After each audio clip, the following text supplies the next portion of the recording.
Quero convidar a você que é mãe nesse momento. Nós queremos orar por você, abençoar a tua vida, pedir a graça de Deus sobre você, para que nesse momento você seja fortalecida por Ele. A gente precisa, principalmente nos dias em que nós vivemos, valorizar ainda mais esse papel de maternidade, né? Ser mãe, sem dúvida, é algo extraordinário. Ser mãe, sem dúvida, foi algo projetado por Deus. Essa maternidade, ela é algo que foi construída por Deus. Então, eu quero nesse momento te pedir, a você que é mãe, coloque as suas mãos sobre o teu coração, feche os seus olhos e nós iremos orar pela tua vida nesse momento. Senhor, nós queremos em Cristo Jesus abençoar, Deus, a vida das mães que nesse momento nos ouvem. Esse papel tão difícil, tão árduo, tão desafiador que é gerar uma criança em seu ventre e educá-las, Deus, para a honra e glória do teu santo nome. Que as mães que nesse momento sofrem por causa de perda, que as mães que nesse momento estão sofrendo luto, sejam acolhidas pelo Senhor, Deus, agraciadas com a tua presença consoladora. Que o Senhor venha derramar vigor sobre a vida de todas as mães, sabedoria, Deus, para a condução dos seus lares, dos seus filhos, e que elas sejam a representação do Senhor na face da terra, Deus. Em nome de Jesus, que as necessidades sejam supridas no Senhor, que os desafios sejam vencidos no Senhor. Nós as abençoamos em nome de Jesus. Amém. Quero te convidar a sentar. Se você estava louvando a Deus em pé, eu espero que sim. Senta aí um pouco, nós vamos partilhar a palavra de Deus.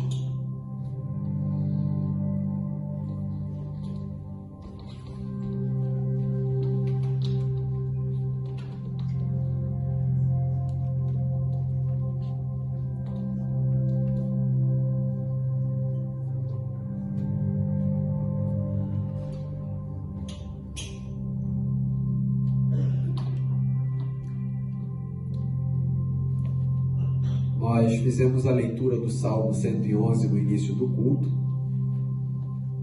e a nossa pregação, o sermão, será no Salmo 112. Vou te pedir para que você não feche a sua Bíblia, porque nós vamos tentar trazer uma visão um pouco geral desse Salmo antes de destacar alguns princípios. Então, a gente vai passear ali por alguns versículos. Você que compõe o SEC, pegue o seu papel, a sua caneta, anote aí tudo aquilo que nós diremos aqui, continue concentrado, conectado com Deus, volte o seu coração para Ele também nesse momento da palavra, para que tudo aquilo que Ele ministrou a mim possa ser recebido por você nessa manhã. O texto, como eu disse, o Salmo 112, abra aí a sua Bíblia e nós vamos fazer a leitura. Diz assim: Louvado seja o Senhor. Como é feliz aquele que teme o Senhor e tem prazer em obedecer a seus mandamentos. Seus filhos serão bem-sucedidos em toda a terra, uma geração inteira de justos será abençoada. Em sua casa haverá riqueza e prosperidade, e suas boas ações permanecerão para sempre. A luz brilha na escuridão para o justo. Ele é compassivo, misericordioso e íntegro. Versículo 5. Feliz é o que empresta com generosidade e conduz os seus negócios honestamente. Ele não será abalado. Sua lembrança durará por muito tempo. Não teme más notícias, confia plenamente no cuidado do Senhor. É confiante e destemido. Olha com triunfo para os seus inimigos. Compartilha generosamente com os pobres, e seus atos de justiça serão lembrados para sempre. Ele terá influência e honra, O perverso verá isso e ficará furioso, rangerá os dentes de raiva e desaparecerá. Seus desejos serão frustrados. O Salmo 112 ele é tido como uma continuação do Salmo 111. Ou seja, o Salmo 111 termina e o 112 ele dá continuidade ao assunto. Se no Salmo 111 o que é revelado é a grandeza de Deus, quem Deus é, como ele se manifesta, no Salmo 112 nós temos aqui o reflexo do homem que teme ao Senhor. Ou seja, a natureza de Deus ela é revelada no homem que teme ao Senhor. Por isso, algumas versões vai dizer que o título desse salmo é o homem justo. Então, no Salmo 112, nós vemos o resultado na vida de quem reconhece as obras da mão de Deus. Nós vamos caminhar versículo por versículo, antes de tirarmos alguns pontos aqui. O salmista, ele inicia o versículo de número 1 dizendo: louvado seja o Senhor. Ele inicia, e talvez não poderia ser diferente, o salmo atribuindo louvor ao Senhor. Se existe uma coisa que não pode trazer enfado, cansaço, peso, desânimo para o nosso coração, é essa ação de louvar ao Senhor. Na verdade, quando de fato nós louvamos a Deus, o nosso coração é inundado, nós queremos tudo menos sair da presença desse Deus. Entende? Quando você de fato está louvando a Deus em espírito e em verdade, você é preenchido de uma maneira que tudo que você deseja é permanecer na presença dele. Então não há cansaço em louvar de fato a Deus, não há enfado, não há monotonia. O louvor ao Senhor preenche a nossa vida de uma tal maneira que nós não queremos sair da presença dele. Então o salmista inicia o salmo dizendo: louvado seja o Senhor. E em seguida ele diz: como é feliz aquele que teme ao Senhor. O último versículo do Salmo 111 diz que o temor ao Senhor é o princípio da sabedoria. Esse homem citado pelo Salmo começou a ser sábio. Essa sabedoria lhe trouxe alegria, felicidade, lhe trouxe plenitude de vida. E, além disso, ele se sente, porque teme ao Senhor, filho de Deus. Ou seja, a grandeza de Deus faz com que Deus seja temido e reverenciado. Mas não é um temor que te escraviza, na verdade é um temor que te dá a paternidade. Aquele que de fato teme ao Senhor não se sente escravo, mas se sente filho. Aquele que de fato teme ao Senhor não se sente escravo, mas se sente amado por Deus, se sente acolhido por Deus. Quando você entende quem você é e diante de quem você está, você reverencia e teme a esse Deus. Só que, como eu disse, esse temor ele não traz em você medo, ele não gera em você espanto, ele gera em você acolhimento. Porque Deus é infinitamente bom. O sentimento que há no coração de quem teme a Ele é um sentimento de adoção, ou seja, Ele faz com que você, ao temê-lo, se sinta filho amado. Então, esse temor se torna doce porque ele não traz para a gente esse espírito de escravidão, esse espírito de medo, mas nos torna devoto a Ele.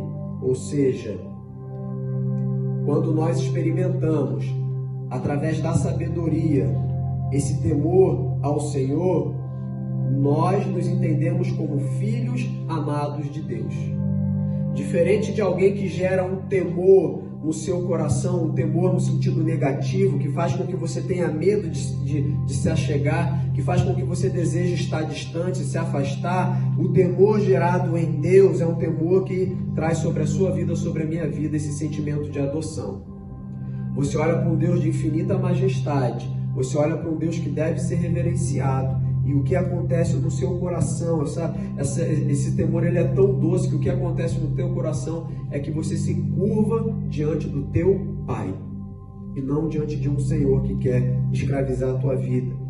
E ele segue ainda no versículo 1 dizendo: e tem prazer em obedecer aos seus mandamentos. porque esse temor gerou em você o sentimento de adoção, o teu coração transborda de alegria e gratidão. E por isso, muito além de simplesmente obedecer, muito além de simplesmente tomar conhecimento das ordenanças, do mandamento desse Deus, você faz com prazer. Na verdade, quando nós amamos aquele que exerce autoridade sobre nós, quando o nosso coração tem esse afeto, quando o nosso coração tem esse sentimento de que fomos adotados por Deus, de que somos filhos dele, o que acontece em nossas vidas é que nós obedecemos por prazer. É gerado prazer na obediência, ou seja, se Deus manda você louvar, você louva com prazer. Se Deus manda você ofertar, você oferta com prazer.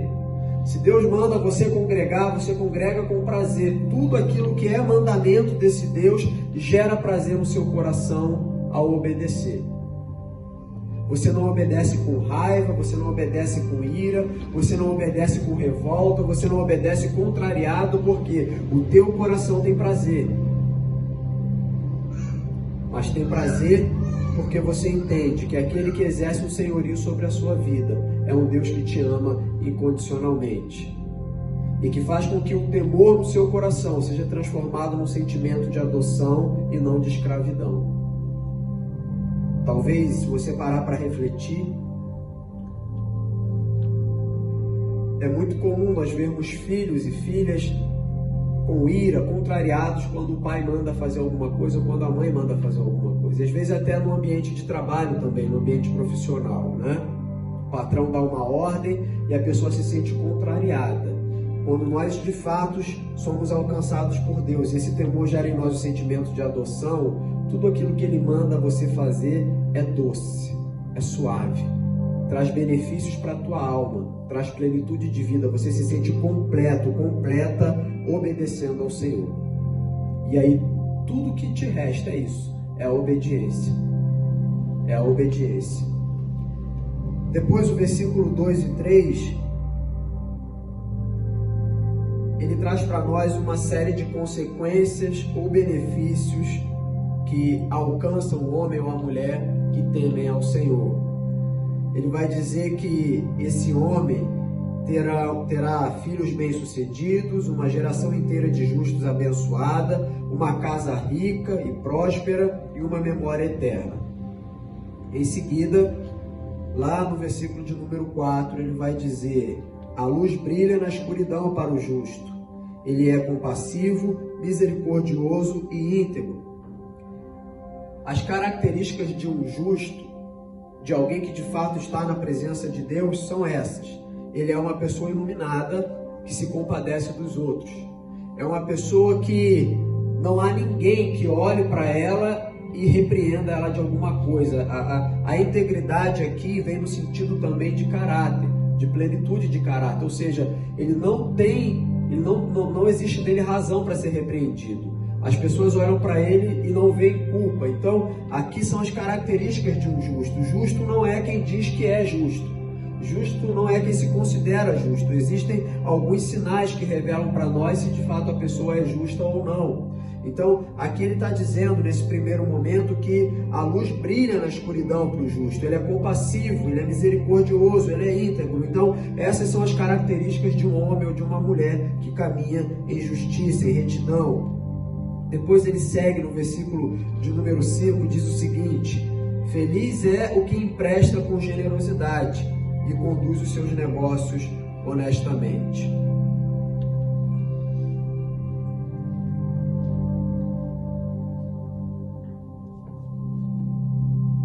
No versículo 1, o homem citado pelo salmista, ele faz um movimento em direção a Deus. Ou seja, ele louva ao Senhor, ele teme ao Senhor, ele obedece ao Senhor. Então, no versículo 1, o justo ele faz um movimento em direção a Deus. No versículo 5, o justo faz um movimento em direção ao outro, ou seja, o justo encontra felicidade nas práticas de obediência, de temor a Deus, mas ele também encontra felicidade e plenitude de vida na prática de partilha com o outro.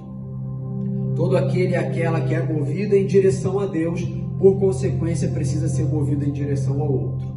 Não dá para alegar que está em Deus sem auxiliar o próximo, sem acudir o próximo, sem partilhar com o próximo. Então, ainda há um outro princípio aqui, que a prosperidade alcançada em Deus, ela precisa ser partilhada. O conceito de prosperidade aqui é ter em Deus algo para partilhar com o outro. Então você se dá conta de que ser próspero é ter recurso financeiro para partilhar com o outro, mas ser próspero também é ter saúde para ajudar aqueles que não têm. É ter um amor no sentido de acolhida, no sentido de misericórdia para com o outro, de maneira que supra as necessidades da outra pessoa. Não dá para se dizer cristão aquele que só se move em direção a Deus. Na verdade, esse movimento em direção aos céus nos leva a práticas aqui na terra. Entende? Porque você vai em direção a Deus, o seu coração é impulsionado, é motivado, é induzido ou conduzido a se relacionar com o outro. Então o cristão ele trabalha para juntar tesouros nessa terra, não para enriquecer, mas para partilhar com aquele que necessita. Entende? Não há no coração do justo, como diz no texto, um desejo de juntar, de acumular riquezas para o seu próprio benefício. Ele diz, esse justo, ele empresta com generosidade e conduz os seus negócios honestamente. Então, tem um desejo aqui de se movimentar em direção ao outro. Tudo aquilo que ele alcançou em Deus, ele entende que é graça, não é merecimento. Por causa disso, ele partilha em graça também, sem merecimento. Depois, o versículo 7 ao 9, ele segue com mais uma lista de consequências ou benefícios. Ele diz que o justo não será abalado, será lembrado por muito tempo, não teme notícias ruins, confia plenamente no Senhor, é destemido e, de novo, ele diz, compartilha generosamente. Os seus atos de justiça serão lembrados para sempre. E ele encerra o Salmo com um aviso para o perverso, né? Ele diz que aquele que não é justo, esse seria o perverso, e a justiça aqui, deixa eu definir ela para você, de uma forma muito simples, né? Mas deixa eu definir ela para você. O justo aqui é aquele que atribui louvor, honra e glória, majestade e senhoria a quem é devido, a Deus, e que zela pela vida do outro, auxilia o pobre, auxilia o órfão, auxilia a viúva. A justiça nesse contexto é isso, tá? Ele faz de tudo para alcançar as outras pessoas com aquilo que Deus lhe alcançou.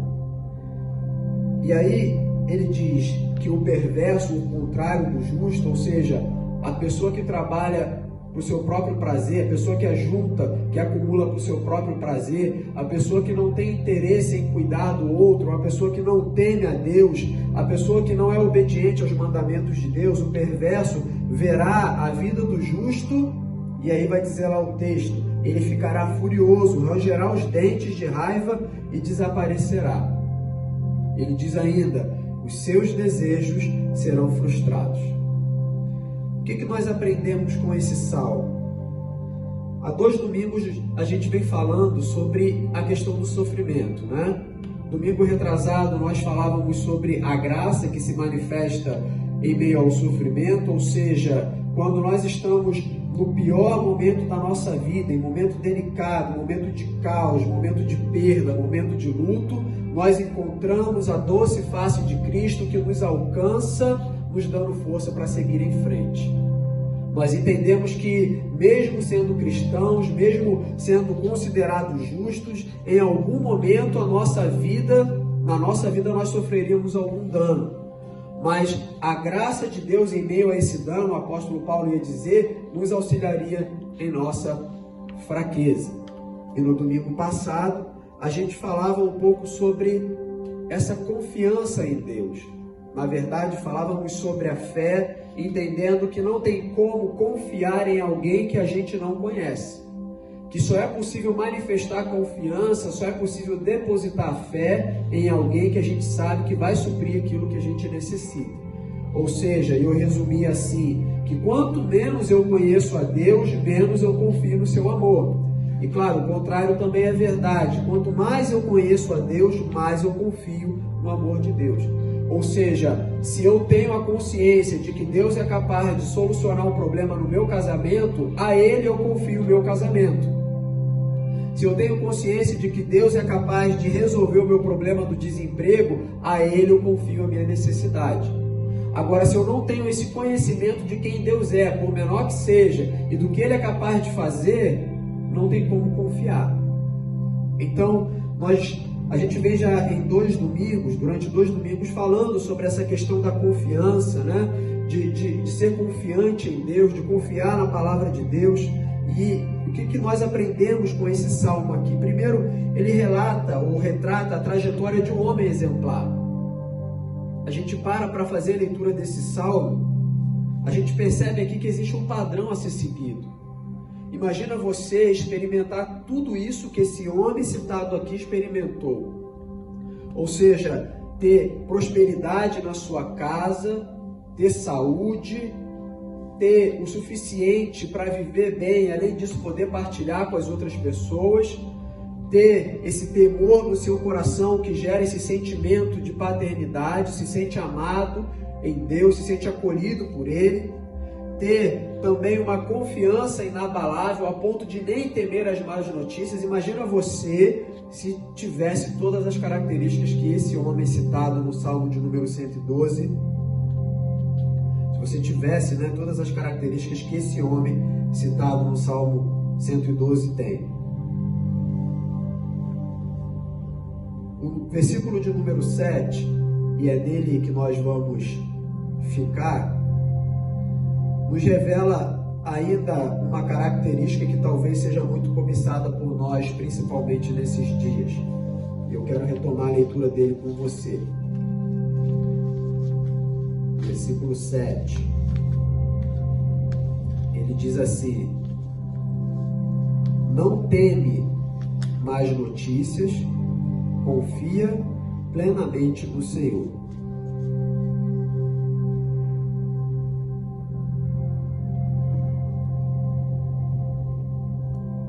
O salmista está falando de uma confiança inabalável.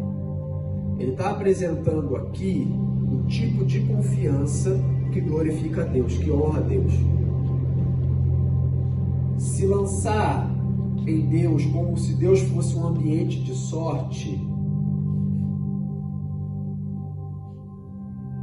é desonrar a Deus com essa confiança. Então, nós não podemos confiar a Deus ou confiar em Deus de uma maneira qualquer, mas a nossa confiança deve honrar a esse Deus.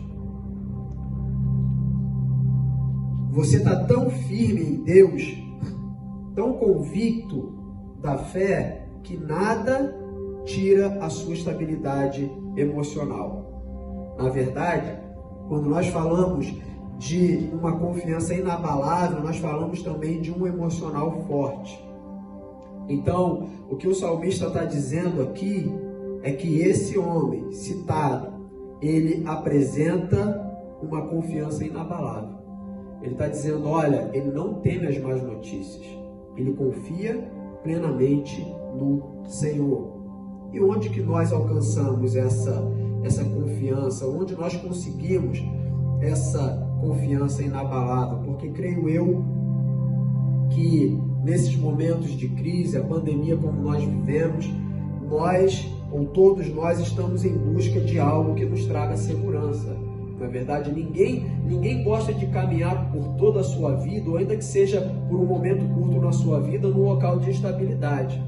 Ninguém gosta de incerteza, ninguém gosta do desconhecido. Nós queremos ter controle, porque o controle nos traz a confiança. Então, nesse sentido, há um tipo de confiança inabalável apresentada aqui, e a pergunta que eu faço é, onde nós conseguimos essa confiança? A confiança, é importante que você guarde, anote isso aí, a confiança inabalável é resultado não de uma autoconstrução, mas de uma construção do alto. O que eu quero dizer com isso é que você se assemelha a Deus, e porque você se assemelha a Deus, você se comporta como Deus se comportaria. De forma muito prática, Deus é inabalável, você está em Deus, você é inabalável. Entende? Deus emana confiança, você está em Deus, você é confiante. Consegue entender isso? Então, isso não é alcançado em exercício contemplativo, em livros de autoajuda, nem mesmo com força de vontade. Não é você se exercitar a sua psique, exercitar o seu coração para não temer a má notícia, para ter uma confiança inabalável. Isso só é alcançado nele. Então, esse homem justo, ele experimenta essa confiança inabalável porque ele está em um Deus inabalável. Então, tudo aquilo que nós podemos adquirir, todo o resultado de vida que esse homem alcançou, nós alcançamos em Deus. Então, quando nós somos mais parecidos com ele ou assemelhados a ele, nós recebemos aquilo que ele tem. Então, se Deus é amor, nós nos tornamos amor porque estamos em Deus. Não tem como eu estar em um Deus que é amor e manifestar o ódio. Não tem como eu estar em um Deus que é inabalável e eu caminhar abalado. Não tem como eu estar em um Deus que emana confiança e eu viver desconfiando. A incoerência aí. Então, aonde nós conseguimos essa confiança? Nós conseguimos essa confiança quando somos assemelhados a Deus e as suas características ou os seus atributos. Porque Ele é inabalável, nós somos inabaláveis. Porque Ele emana confiança, nós nos tornamos pessoas confiantes. Então, isso é alcançado nele. E talvez você possa se perguntar, assim como eu muitas vezes me pergunto, por que em alguns momentos nós não experimentamos essa confiança inabalável, mesmo estando em Deus? Por quê? Por que existem alguns momentos na nossa vida em que, mesmo estando em Deus, parece que as nossas pernas começam a tremer e a gente cede à tentação de ser vencido, de ser dominado pelo medo? A vida com Deus, ela é melhor entendida quando olhamos para ela como se fosse uma jornada. O que eu quero dizer? Guarde isso no teu coração. Deus não é um estacionamento, Ele é um caminho. O que eu quero dizer com isso é que você não, quando chega em Deus, não termina ali a sua vida. Agora eu fui aceito por Deus, eu fui abraçado por Ele, está tudo resolvido. Deus não é um estacionamento, Ele é um caminho. Nele você inicia uma jornada, e esse caminho ou essa jornada, ela é repleta de desafios. O próprio versículo 7, ele nos garante esses desafios. Eu vou ler ele de novo para você, para que você entenda bem o que ele quer dizer. Ele diz, olha, não teme notícias ruins, confia plenamente no cuidado do Senhor. Ou seja, ele não está dizendo que você não vai receber má notícias. Ele está dizendo que você não vai temer notícias ruins. Não está dizendo que elas não chegariam, entende? Ele está dizendo, olha, as notícias ruins chegam, mas aquele que está em Deus e tem uma confiança inabalável, porque Deus é inabalável e emana confiança, ele não teme as más notícias. Ele não está dizendo, aquele que está em Deus nunca receberá uma má notícia. Ele não está dizendo, aquele que está em Deus não terá na sua porta a má notícia, a notícia ruim batendo. Não, ele está dizendo, mesmo quando a má notícia bater, a confiança desse homem, dessa mulher que está em Deus, será inabalável. Entende? Ele está dizendo aqui que pode acontecer. E a gente vem chegando a essa conclusão ao longo desses domingos que passaram, né? Ele não está dizendo que as notícias ruins não vão chegar. Ele está dizendo que mesmo que elas cheguem, você não irá temer, você não será abalado. Amém?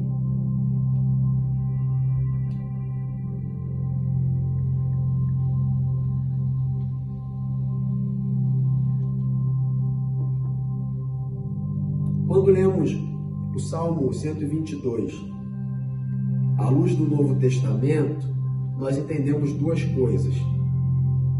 Primeiro, que nós podemos viver essas bênçãos aqui na terra. Tudo isso que o salmista diz aqui, no Salmo 112, nós podemos viver aqui na Terra. Nós podemos alcançar riquezas, nós podemos alcançar prosperidade, que são duas coisas completamente diferentes. Você pode ter filhos que caminham bem, que realizam tudo aquilo que Deus gostaria que eles realizassem. Você pode ter uma memória que jamais será esquecida. Tudo isso aqui pode ser alcançado na Terra. Mas nós entendemos que, certamente, essa é a segunda coisa. Nós viveremos essa plenitude de vida nos céus. Então, quando lemos o Salmo 112, levando em consideração o Novo Testamento, tudo aquilo que de Cristo Jesus recebemos, nós entendemos aqui que esse Salmo ele fala da terra, mas ele fala também do céu, da eternidade. Ele fala dessa vida passageira, onde nós podemos alcançar coisas boas, mas também as coisas ruins podem nos alcançar, mas ele também fala do céu, onde só haverá alegria, onde só haverá felicidade, onde só haverá plenitude de vida. Então, nesse sentido, falando da trajetória, do caminho que inicia em Deus, nós caminhamos na terra em direção ao céu. E aí eu refaço a pergunta e dessa vez eu respondo, porque muitas vezes nós não experimentamos essa confiança mesmo estando em Deus. Por quê? Por que quando chega lá a má notícia e bate na porta, eu perco a minha estabilidade, eu sou abalado? Nós não experimentamos essa confiança, porque perdemos a dimensão da eternidade. A confiança inabalável vem quando em Cristo Jesus a sua mente é transformada. Entende? Muitas vezes não é a situação que precisa ser transformada, mas é a sua mente que precisa sofrer essa transformação. Ou seja, os problemas eles podem continuar sendo os mesmos, mas a sua mente precisa ser diferente. Porque do contrário, essa confiança não chega. Então, você começa a entender quando recebe essa mente transformada, essa mente nova, que mais importante do que as coisas na terra é estar no céu. Você entende que os seus planos podem mudar, mas o destino permanece o mesmo. Você entende que por causa do divórcio, que por causa do desemprego, que por causa da saúde, que por causa de uma morte, os seus planos podem mudar, mas o destino permanece o mesmo. Consegue entender isso?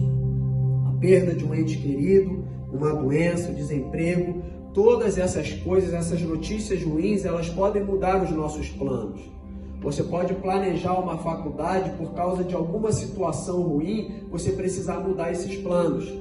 Então, o sofrimento, a dor, as adversidades, as más notícias, elas podem mudar os nossos planos, mas elas não podem mudar o nosso destino. Você precisa, independente do planejamento na terra, caminhar em direção ao céu. Porque tem a mente transformada, você entende que mais importante é o céu do que as coisas nesse mundo. Então, quando você entende que empregado ou desempregado precisa ir para o céu, nada te abala. Quando você compreende que com filho ou sem filho, quando você compreende que com dor ou sem dor, com câncer ou sem câncer, você precisa caminhar em direção ao céu, você não é abalado. Você chora, como a gente vem falando, esse choro é legítimo. Você tem o seu momento de dor, de luto, você sofre, padece, mas logo você se levanta e continua caminhando em direção ao seu destino. Porque você entende que mais importante do que as coisas aqui, por mais legítimas que sejam, é estar no céu. Então, essa confiança inabalável, ela é alcançada através dessa consciência, dessa mente renovada. Nós estamos num Deus que é inabalável, nada o abala, e por causa disso nós entendemos que nele não seremos abalados.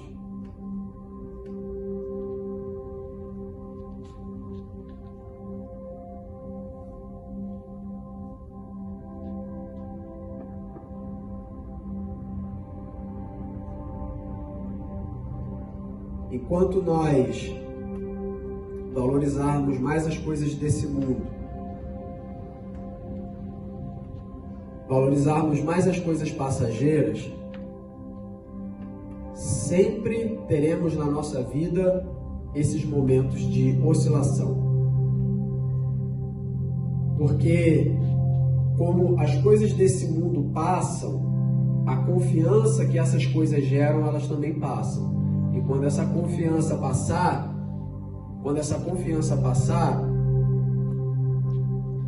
aquilo que você depositou passará também. Se desejamos em Cristo Jesus alcançar essa confiança inabalável, nós precisamos entender que mais importante que os planos passageiros é o destino eterno. E como a gente falava também no domingo passado, não há aqui um incentivo ou a subtração do sentido da sua dor, né? Se você está num ambiente de sofrimento, de tristeza, independente do que causou, essa dor é legítima. Chore, o próprio Jesus chorou. O próprio Jesus chorou, então chore, pranteie. O fato de você chorar não significa que você está sendo abalado, significa que você está sendo humano, que você está sentindo, que você está vivendo aquilo ali. Mas você não pode perder o seu destino. O seu ônibus precisa continuar indo para o mesmo lugar.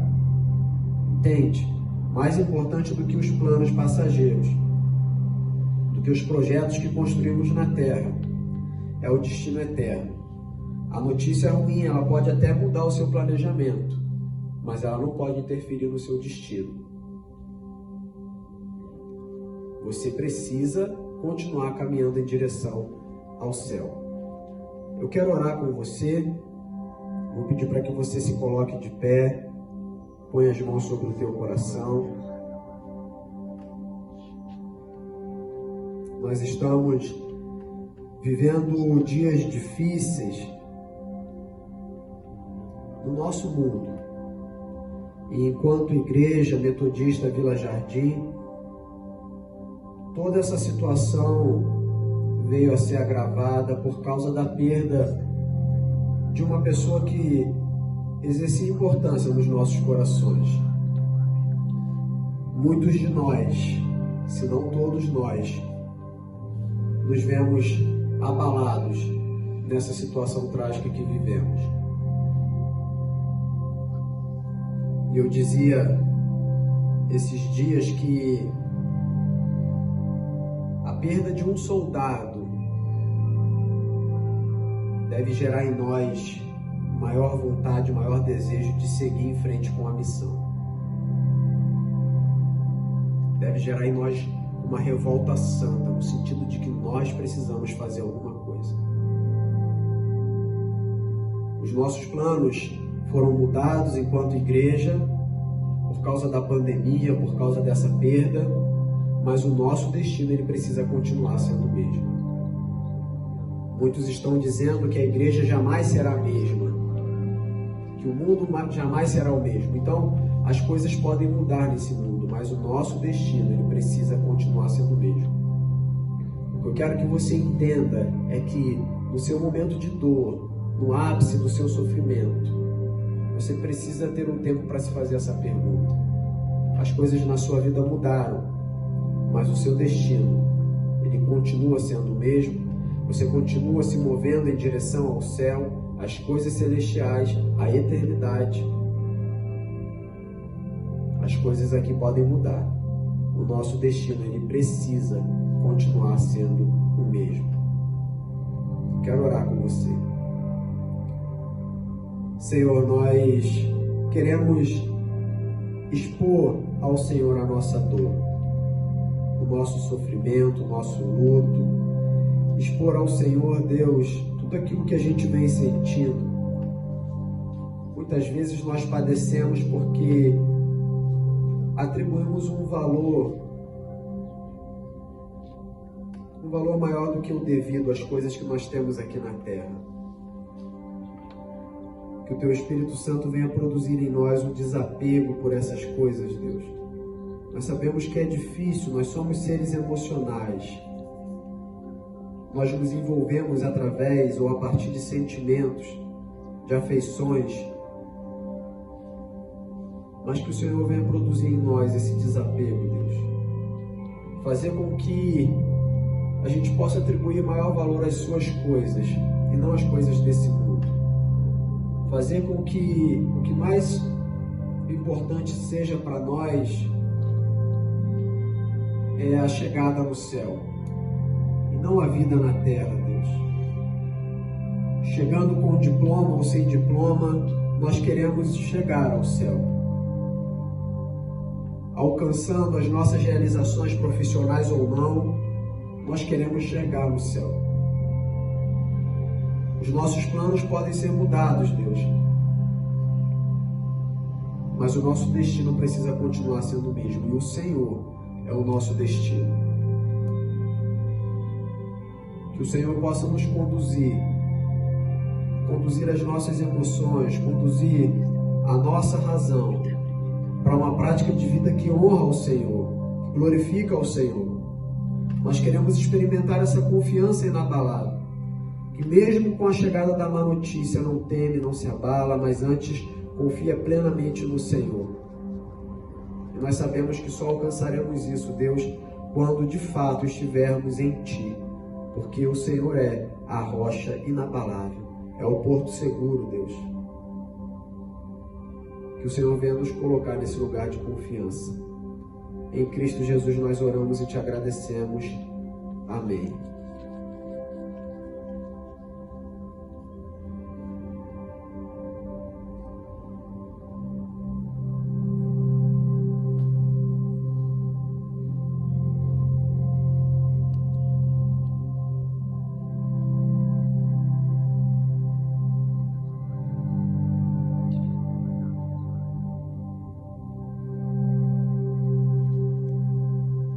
Quanto tempo tem ainda aí? Já voltou? Outra? Dá para pregar de novo? Nós vamos encerrar esse nosso momento de culto, mas antes eu quero pedir algo a vocês. Pedir para que vocês, na agenda de vocês, incluam a família da nossa irmã Sheila.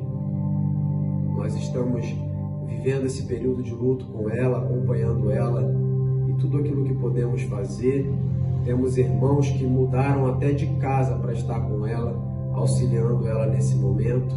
Eu quero que você inclua a família dela nas suas orações. Eu quero que você inclua o Guilherme, a Maju, que estão ali de forma mais presente, dando todo o auxílio e suporte a ela, porque é um momento de muita dificuldade, é um momento de muita tristeza, é um momento de frustração, é um momento de desânimo, enfim, não há sentimentos que expressem, né? Eu dizia ontem aqui numa reunião que esses ambientes, eles são tão inadequados para o coração humano, que até o próprio Jesus, diante de uma situação dessa, a única coisa que ele fez foi chorar. Então não há resposta, não há pergunta, não há explicação, não há versículo bíblico, mas há a presença do Espírito Santo que traz consolo, conforto e afago nesse momento. Então que você possa incluir a família dela nas suas orações. E não só isso, ore também pela nossa igreja, ore pelo nosso bairro, ore pela nossa cidade, ore pelo nosso estado, ore pelo nosso país, ore pelo nosso mundo. Amém?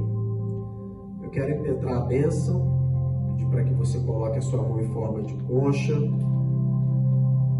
coloque um copo de água em cima do celular.